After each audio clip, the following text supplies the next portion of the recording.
to the Big Movie Mouth Off. We're here at Ruby Cinema Pub, sponsored by PC Laptops. I'm Jimmy Martin with SLUG Magazine. And I'm Jeff Weiss from X96's Radio from Hell morning program.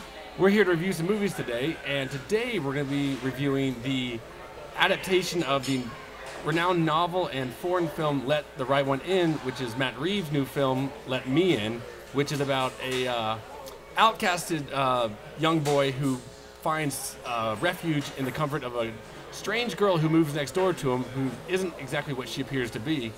And we'll say it right now, she's a vampire. Some of you may have heard there was an incident last night. One of your recent graduates here was killed. In the meantime, we need you all to be on the lookout for any suspicious activity.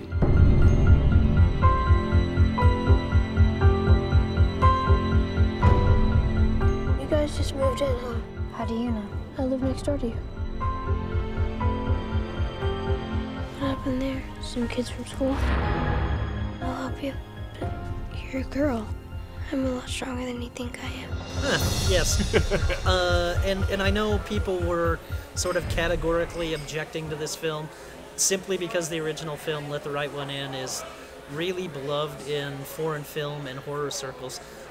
Reeves, who directed Cloverfield, made some interesting choices in changes. He's moved the setting. It's no longer set in Sweden. It is in Alamos, New Mexico, which people may not know. It's sort of actually snowy mountain territory in New Mexico. In the middle of nowhere. And he's also moved the time period to Reagan administration era, the 1980s. Which he never lets you forget with that soundtrack, which is awesome. Yeah, and it's a smart choice. I liked it. We have a film about outcasts, and you've set your film in a snowy climate, in a really emotionally unfeeling, financially driven period in American history. It just reinforces that feeling of isolation that the main character, played by Cody Smits-McPhee from The Road, this feeling that he feels like so much of an outsider. He's picked on by bullies. Yep. He has these ideas of how he wants to deal with his bullies, and yet he won't act out on them until he meets this new person in his life. That's right. Well, Let Me In is really the story of Owen. He's 12 years old, and he's bullied mercilessly at school. He doesn't like his life, and he doesn't want to be here. Someone moves into this apartment complex where he lives, and it seems to be this young girl his age. You guys just moved in, huh? How do you know? I live next door to you. He's kind of hoping that maybe somehow he'll become friends with her, and they do end up becoming friends. What happened there? Some kids from school? I'll help you. You're a girl. But she's not a normal girl.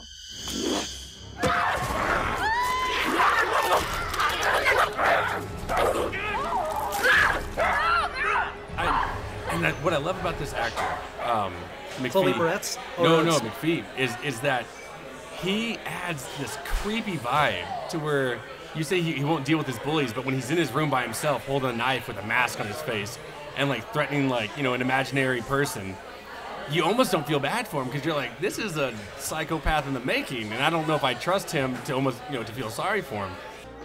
There's a lot of emotions going into it. It's dark and deep. Really creepy. You're probably going to be freaked out. And he adds that tone that Reeves lets him bring out in the character, which I loved. It's an interesting deviation from the original film where the character is, he may look unusual with his bad haircut and all, but he's a much more sympathetic version of the character than we get here. It's true.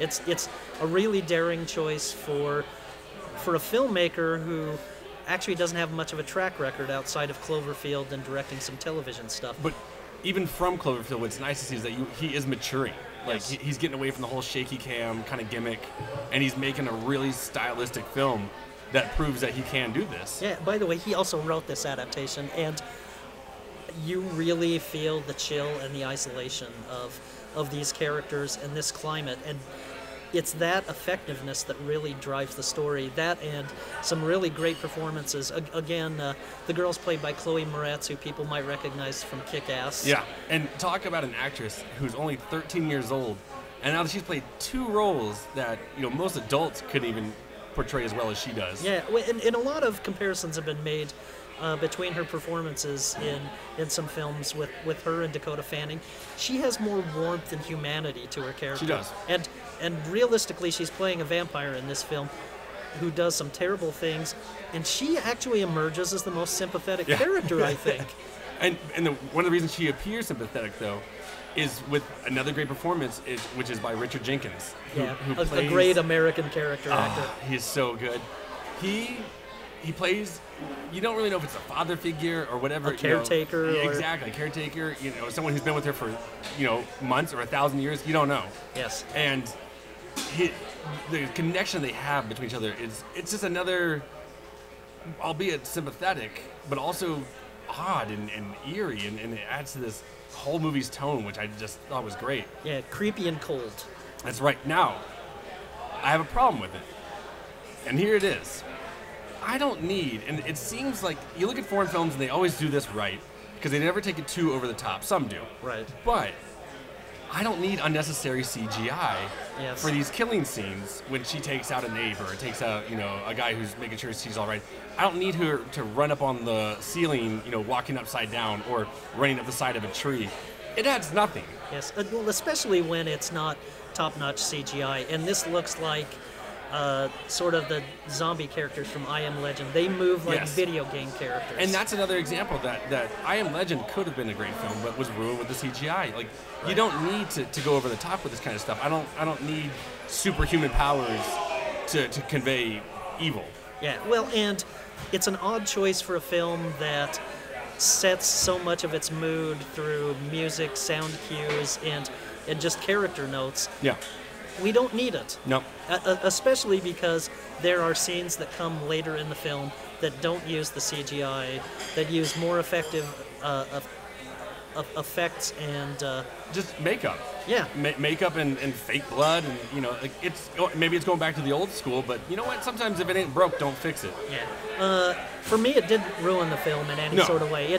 It may have taken me out of a couple of scenes, but I think this stacks up favorably with the original film. Yeah, it's definitely a great, I don't want to say homage, but it's Reeves' take of a classic foreign film, and I always have a problem with someone making an American adaptation, and sometimes the original doesn't have the enough time to kind of build their own audience. Right. I know why it happens, and it's never going to change, but he did do the original film justice. Yes. And justice for himself as a filmmaker.